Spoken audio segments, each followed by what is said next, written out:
Ooh, I am so excited. I am on my way to Paradiso tonight to photograph the Cory Wong show. I'm photographing both him and the opener. So it's important that I get there early because there's no photo pit at Paradiso. So I need to be right up at stage front. And I like to get there early so that I don't have to fight the crowds as much and I can take my time. But I'm gonna take you around with me for the night and kind of walk you through the various stages and process of my evening, starting with getting the bike unlocked and getting across town to Paradiso so that I can see what the line is and make sure that I can get towards the front of it, just in case they don't let me in early. This is pretty cool how they've got this all set up. So there is plenty of parking. It goes for probably 100 meters down that way. Thousands of bikes can fit in here. It's much better than the old setup they had, which was underneath the Paradiso, but much older and a little bit kind of creepy-ish. This place, prima, beautiful. And you know your bike is very safe because you got to check in and check out, and there's 24-hour security there. So now, bikes parked, bikes locked up. I just rode past Paradiso and there was nobody in line. So that means I've got plenty of time to go get some dinner around the corner at the grocery store before going back to the venue to get in line and to try to get my pass to see if they will let me in early.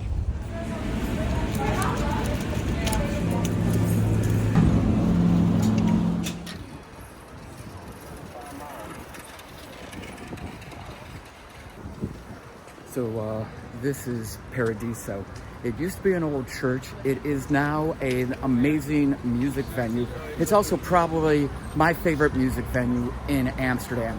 This is my equivalent of 930 Club from DC. It's just got an amazing feel and an amazing vibe, and we just love coming to it every chance we get.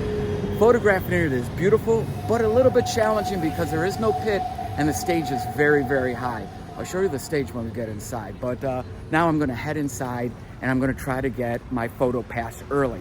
It's 50 minutes before doors open, which is a little bit early to get a photo pass, but if they allow me to get it now, it's one less thing I have to do, which will allow me to get into the venue and to the front of the stage quicker without having to fight my way up front later. So let's head inside. Okay, so I went inside and they verified that my name is on the list, on the guest list for a photo pass, but they're waiting for the photo passes to be brought up to the office by the tour manager. Chances are that he'll bring those up right after sound check. So that gave me the opportunity to come back outside and chill and eat my dinner before going back in, getting my pass, and then hopefully being able to just stay in and get ready for the set. So, yeah, now I just chill. Okay, so I got in early and I'm getting a locker because I'm gonna be at front of house. I wanna be able to move around a little bit easier and not have to carry my bag everywhere I go with me because it's a really tight sold out show. So now I'm gonna get ready and get geared up so that I can get to the stage as soon as sound check is over. Hopefully I can drown out the music in the background and not get a copyright infringement, but you can see why I get here early because this is a tall fucking stage, okay? And there's no pit. So when this is a sold out show, it gets really hard to move around. So I try to get here early so I can get up front here and pretty much hang out here until I am done shooting the main act. Then I'll walk around and do some other shots from up top and from the sides, but it's really important to get here early. So that's why I'm here early.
Okay, I'm finishing up for the night. I've shot my 3 songs from the front, and then I worked my way around the venue and tried to get some more shots.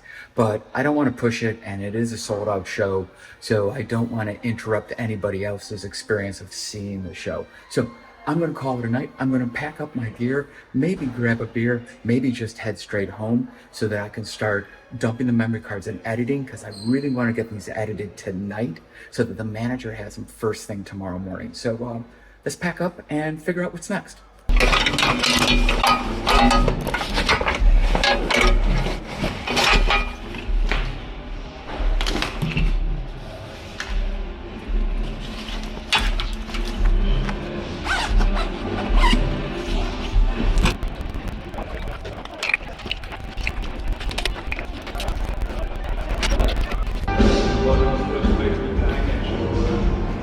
Cousins.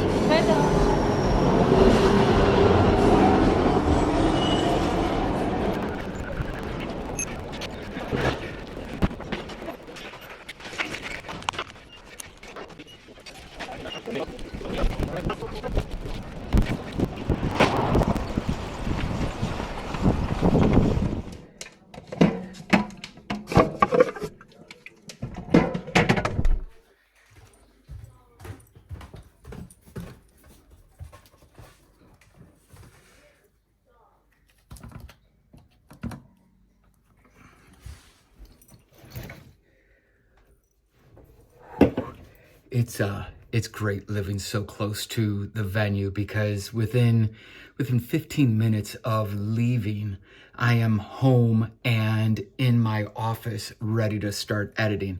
So now I start the editing process.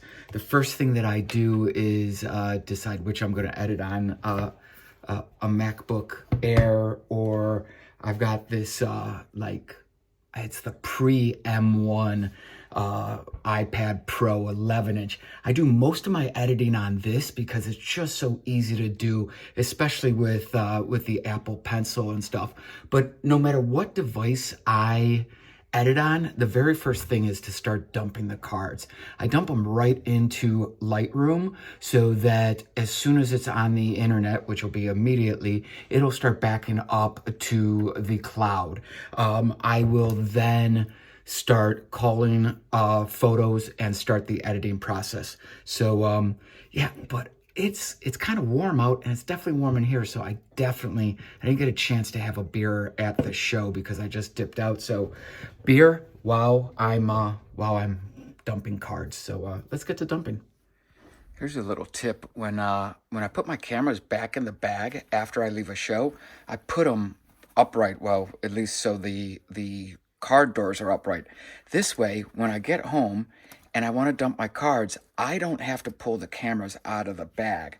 I can just open the doors, pull out the cards, and then close the doors. I always try to keep my bag zipped just in case I move it or anything. I don't want anything to fall around or fall out. Another thing that I do is I number my memory cards. So my cameras are numbered 1 and 2, and then each of the 2 memory cards that are in the cameras are also numbered. I just like doing it this way. That way I know what cards go everywhere, because I don't always format the cards, especially if I'm doing multiple days. So I like to have the cards all in sync in the right cameras.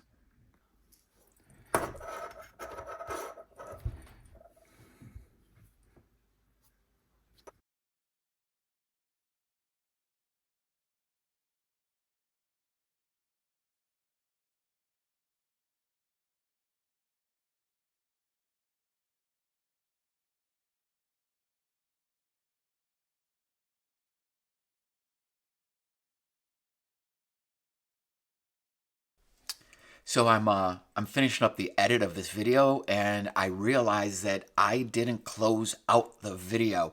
See, I ran into some complications when I was exporting the files and the final images from Lightroom directly into Google Drive. For some odd reason, at times, not everything exports, and some of them fail. So I have to go back in and I have to see what did an export and then re-export just those. But either way, by the time I was done, it was fairly late at night.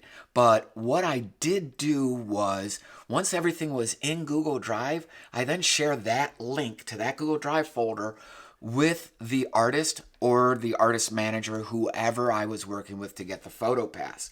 I then sit on those photos for a couple days, sometimes longer. I try to give the artist the first chance to share any of the images. I'm not trying to jump all over them. They did me a solid by getting me a photo pass. I'm going to try to be as solid to them as I can and let them share the images first.